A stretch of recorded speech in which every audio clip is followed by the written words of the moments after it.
अब ये मंत्र है सतनाम, ये 2 अक्षर का, इसको सतनाम कहते हैं।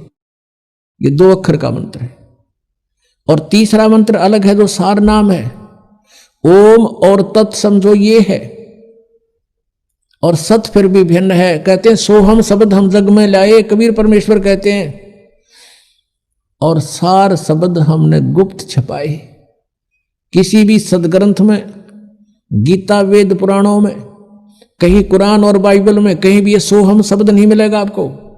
ये कबीर वाणी में मिलेगा। कहते हैं सोहम शब्द हम जग में लाए और सार शब्द हमने गुप्त छपाए। वो अभी तक नहीं खोला था, अब इस दास पे कृपा की है परमात्मा ने, वो सार शब्द भी आपको उपलब्ध कराया जा रहा है। आदेश परमात्मा का इसी समय होना था, क्योंकि इससे पहले हम अशिक्षित थे।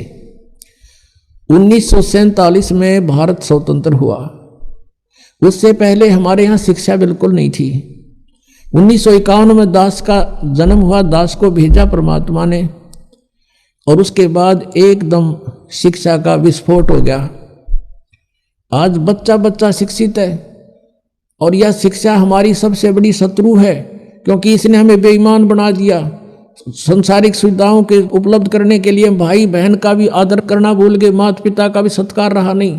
लेकिन इससे एक लाभ बहुत गजब का है कि हम सदग्रंथों को स्वयं पहचान और समझ सकते हैं, जिससे हमारा कल्याण संभव है। इसलिए परमात्मा ने ये आज तक नहीं दिया ये बखेड़ा।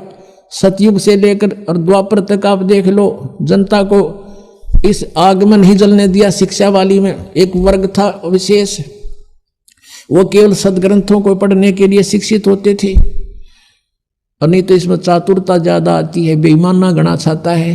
आप किसी ऑफिस में जाके देख लो, आग लगी पड़ी है, कोई सीधा मुंह बात नहीं करे, पैसे बिना जिक्र नहीं है, और एक बार कुछ कहेगा दूसरी बार कुछ झूठ बोलेगा, सारे दिन कर्म फोड़ा अपने हुए।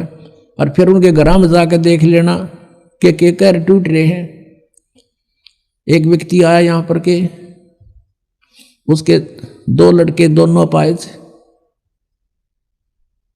और काफी दिनों के बाद उसने बताया कि मैं ऐसे ऐसे नौकरी करता हूं और ऐसे करता हूं, हमारा तरह कर्म फोड़ दिए। तने तो अपना भट्ठा बैठा लिया, बकवाद करनी बंद कर देना। बोला जी नहीं, जिस दिन से नाम लिया मैंने छोड़ दी सारी रिश्वत लेनी।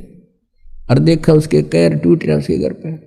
तो अपने आत्माओं जैसे कर का जहर का रंगोरी हो, कहो कौन तिस खावे राम रंगोरी हो। इस जहर ने कौन खाओगा फिर?